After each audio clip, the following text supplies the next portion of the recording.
हा जिजाऊंच्या संस्कारांचा, छत्रपती शिवाजी महाराजांच्या रयतेच्या सुराज्याच्या स्वराज्याच्या आणि माझ्या शंभूराजाच्या बलिदानाचा, माझ्या शंभूराजाचा बलिदानाचा. नमस्कार, मी जवानेता खुशाल श्रीराम सजनाईरे, नूतन इंग्लिश स्कूल ब्राह्मणगाव या विद्यालयाची विद्यार्थिनी आपल्या समोर विषय म्हणते देश माझा मी देशाची. आपला भारत देश माहिती आहे किती उज्ज्वल आहे. अहो, आपल्या भारत देशाबद्दल असं म्हटलं जातं की यहाँ पे डाल डाल पर सोने की चिड़िया को पाया जाता था. आणि माझा भारत देश खरंच तसाच आहे ना. पण मात्र आजकाल आपल्याला आपल्या भाषांसाठी मराठी भाषा संवर्धन पंधरवडा राबवण्याची ही गरज पडत आहे. अहो, ही पाळी काय आहे आपल्यावर? कारण की आपण आज आपली संस्कृती ही मातीत मिळवतोय. आता मला सांगा, मराठी भाषा संवर्धन पंधरवडा हा आपण का साजरा करतोय? इथे आपण स्टेजवर आलो की जो इंग्रजीत भाषण बोलेल तो उच्च लेवलचा आणि जो मराठीत बोलेल तो खालच्या पातळीचा. जर आपण ही विचारधारणा बदलली तर नक्कीच आपली मराठी भाषा संवर्धित राहील. आपण याऐवजी असं म्हटलं पाहिजे की मला अभिमान आहे, मी त्या महाराष्ट्रात, मला अभिमान आहे मराठी असण्याचा, कारण मी त्या महाराष्ट्रातून येते जिथे 18 पगड जातींचा संतांचा मेळावा जमतो आणि तो एकाच पांडुरंगाच्या चरणी लीन होतो.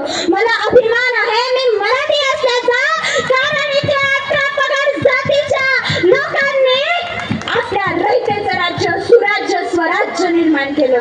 मला अभिमान आहे मी भारतीय असण्याचा, कारण मैं उस देश से आती हूँ जिसकी होठ में गंगा, हाथ में तिरंगा है. वो भारत जो कभी सत्यम शिवम सुंदरम, कभी वंदे मातरम, तो कभी पंजाब सिंध गुजरात मराठा द्राविड उत्कल बंगा है, द्राविड उत्कल वंदा है. वसुदैव कुटुंबकम के सिद्धांत पे जिया मेरा भारत वो नीलकंठ है जिसने खुद विष पीकर दूसरों को अमृत दान किया.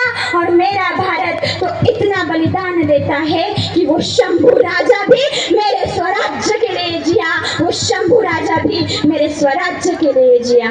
माझा भारत देश. आता थोडं मराठी भाषेकडून आपल्या विषयाकडे वळूया. देश माझा मी देशाची हा माझा विषय होता. आता मला सांगा, देशभक्ती हे काय असतो?